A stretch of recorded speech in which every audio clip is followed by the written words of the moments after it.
Hugo Pereira Plasencia es el actual cónsul general adscrito del Perú, estuvo en varios destinos y actualmente esta charla que vamos a escuchar, Herencia Andina y Herencia Española, reflexiones sobre la identidad del Perú desde una perspectiva histórica, fue una charla dada en diferentes destinos del ministro Pereira, como México y Alemania. Hugo Pereira es historiador, graduado en la Pontificia Universidad Católica del Perú y tiene escrito 2 libros, uno de ellos Manuel González Prada y el radicalismo peruano, y otro Andrés Avelino Cáceres y la campaña de la Breña. Así que le cedo la palabra al ministro. Muchas gracias. Antes que nada, agradecer su presencia aquí. ¿Me escuchan bien? A la señora embajadora en particular por su presencia que honra este consulado, y señalar que, bueno, efectivamente, como ha dicho Juan, esta conferencia quizás se podría decir es un poco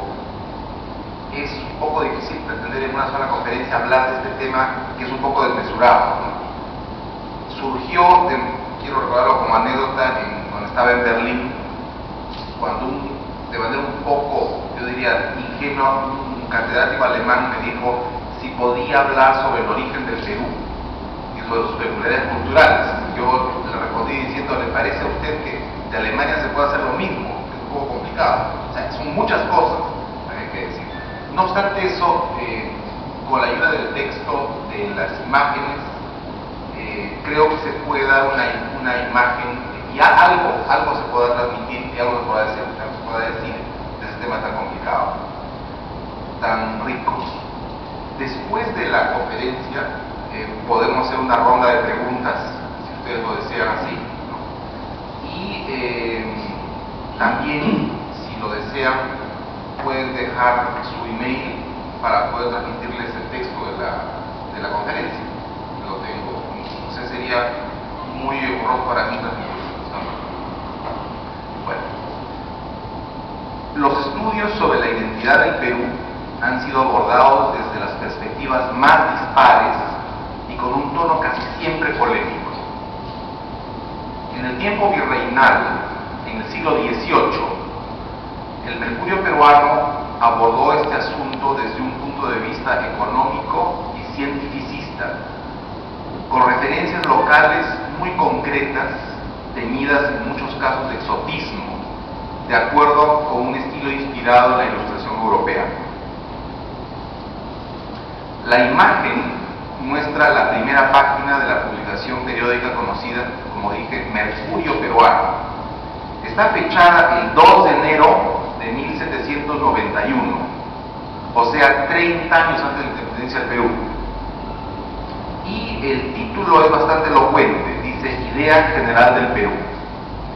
Es interesante lo que dice al comienzo, las primeras líneas, dice así literalmente: el principal objeto de este papel periódico, según el anuncio que se anticipó en su prospecto, es hacer más conocido el país que habitamos, este país contra el cual los autores extranjeros han publicado tantos paralogismos, o sea, razonamientos falsos, ¿no?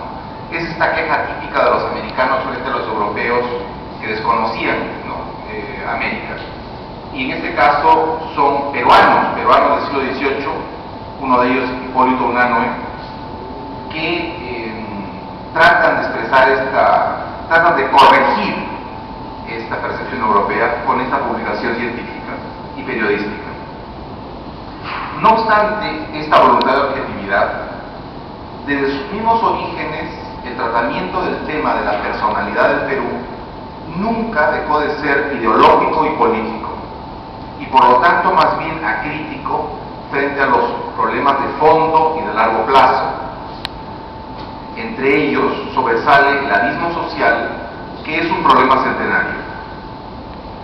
Esta tendencia crítica se acentuó con el nacimiento del Perú como Estado soberano en la tercera década del siglo XIX.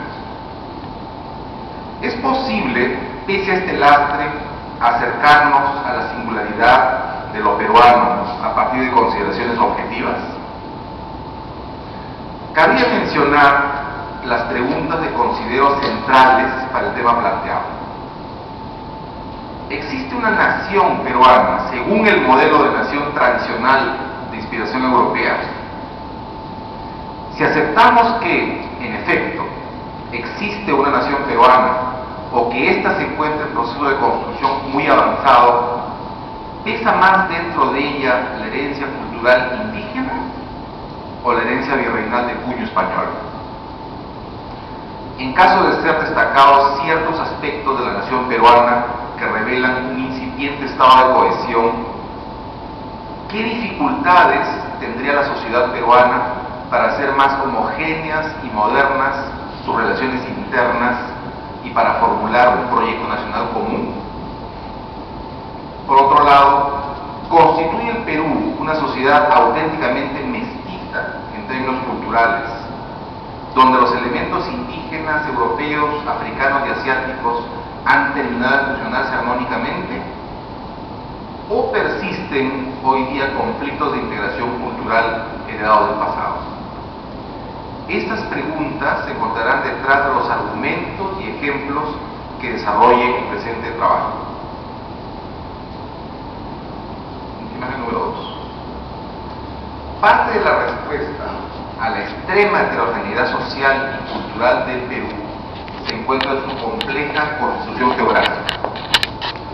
El Perú es un país de grandes dimensiones. Es el tercero más grande de América del Sur después del Brasil y de la Argentina.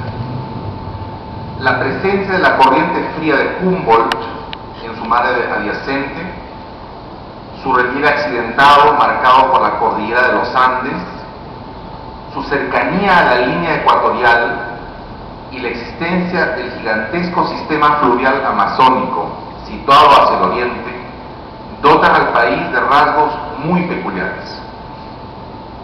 La combinación de estos rasgos determina la existencia de 8 regiones climáticas y ecológicas bien diferenciadas, precisadas por el sabio peruano Javier Pulgar Vidal, así como de una de las más exuberantes floras y faunas que se conozcan. La imagen que se muestra aquí es un mapa físico del Perú que destaca lo accidentado de su geografía, a diferencia de la Argentina, donde predominan las partes llanas. Los Andes son de alguna manera el símbolo del Perú, las montañas. Una autora que vamos a mencionar acá más adelante, del siglo XVII, decía, hablando del Perú, que era como un cuello de un español de la época. ¿Se acuerdan cómo eran esos cuellos de los reyes, de los Austrias? Muy marcados con desnivel.